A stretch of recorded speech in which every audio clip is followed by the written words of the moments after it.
حافظ ابن کثیر نے البدایہ والنہایہ کے اندر لکھا، کہتے ہیں رسول اللہ تشریف فرما تھے، مجھے اپنے ایمان سے بتاؤ ہے یہاں پہ کوئی شخصیت آ جائے نا تو کسی کا اٹھنے کو دل ہی نہیں کرتا، کیونکہ وہ سمجھ رہا ہوتا ہے میں چونکہ کیمرے کے اندر آ رہا ہوں، میرا کندھا چونکہ شخصیت کے کندھے سے لگ رہا ہے، پروٹوکول ذرا ود جاندہ ہویا ہے۔ میں کہا یار جس کا زندگی کے اندر ایک دفعہ پیر میر علی شاہ صاحب کے ساتھ بیٹھنا ہوگا، سیفی احباب موجود ہیں، ایک دفعہ آپ کا قبلہ میاں صاحب کے ساتھ بیٹھنا ہو، دل کرتا اٹھنے کو؟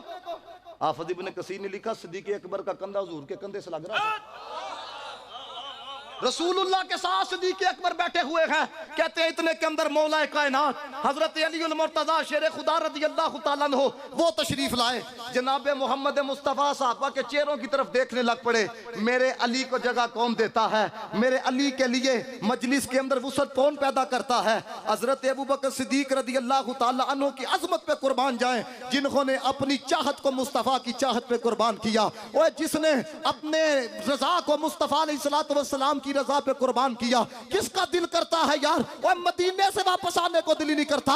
کندھا مدینے والے کے کندھے سے جڑ رہا ہو، اٹھنے کو کس کا دل کر سکتا ہے؟ لیکن دیکھو کون صدیق اکبر، حافظ ابن کثیر کہتے ہیں جب حضرت علی المرتضیٰ تشریف لائے مصطفیٰ صحابہ کے چہروں کی طرف دیکھ رہے تھے، کون اٹھے اور میرے علی کو جگہ دے؟ کہتے ہیں اتنے کے اندر صدیق اکبر رضی اللہ تعالیٰ عنہ اٹھتے ہیں، کہتے ہیں علی جی تسی ایتھے آ کے بیٹھو، ہائے ہائے ہائے علی جی تسی ایتھے آ کے بیٹھو۔ حضرت علی المرتضیٰ مصطفیٰ کریم کے ساتھ بیٹھتے ہیں، پھر ان کے ساتھ حضرت ابوبکر صدیق بیٹھتے ہیں۔ اب ذرا غور کرو، ادھر جناب محمد مصطفیٰ ہے، ادھر حضرت علی المرتضیٰ ہے، ادھر حضرت ابوبکر صدیق رضی اللہ تعالیٰ عنہ ہے۔ یہ جملہ سن کے اگر آپ نے کم ظرفی کا اظہار کیا تو میں یہ سمجھوں گا کہ آپ نے ذوق نہیں لیا اس بات کا، اتنا بڑا جملہ ہے۔ صحابہ کہتے ہیں کہ مصطفیٰ کریم اتنے خوش ہوئے جب حضرت ابوبکر نے علی المرتضیٰ کو جگہ دی، اتنے خوش ہوئے نبی پاک علیہ السلام نے اپنا چہرہ صدیق اکبر رضی اللہ تعالیٰ عنہ کی طرف کر کے کیا کہا؟ او صدیق باکمال لوگوں کو باکمال لوگ ہی پہچانتے ہیں۔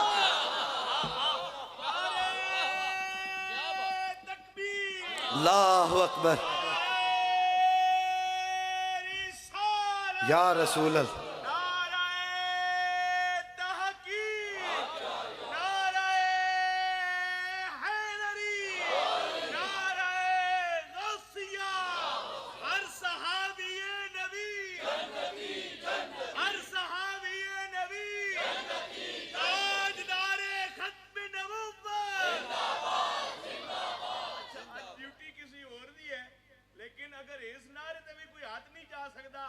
میرا مشورہ جا کے کسائی ڈال رابطہ کرو، تاجدار ختم نبوت زندہ آباد زندہ آباد، تاجدار ختم نبوت زندہ آباد زندہ آباد، لبیک لبیک یا رسول اللہ، لبیک لبیک لبیک یا رسول اللہ، لبیک لبیک۔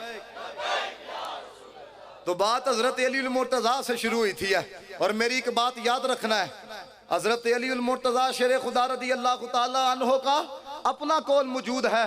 آپ نے فرمایا یاد رکھنا ایک دل کے اندر میری محبت، ابو بکر اور عمر کا بغض اکٹھے نہیں ہو سکتے۔ یہ بات توجہ سے سنو، حضرت علی المرتضیٰ نے خود فرمایا ایک دل میں میری محبت، ابو بکر اور عمر کا بغض اکٹھے نہیں ہو سکتے۔ مطلب کیا ہے؟ مطلب یہ ہے کہ قیامت تک تم نے چیک کرنا ہو کہ علی علی علی کرنے والا یہ میرے سے محبت کے دعوے میں سچا ہے کہ نہیں۔ ابو بکر کے ذکر کو چھیڑنا، عمر کے ذکر کو چھیڑنا، اگر چہرے پہ بگاڑ آ جائے تو سمجھ جانا منافق ہے، اگر ابو بکر کا ذکر سن کے وہ چہرے پہ بہار آ جائے تو سمجھ جانا علی المرتضیٰ کا بھی عاشق ہے، محمد مصطفیٰ کا بھی عاشق ہے۔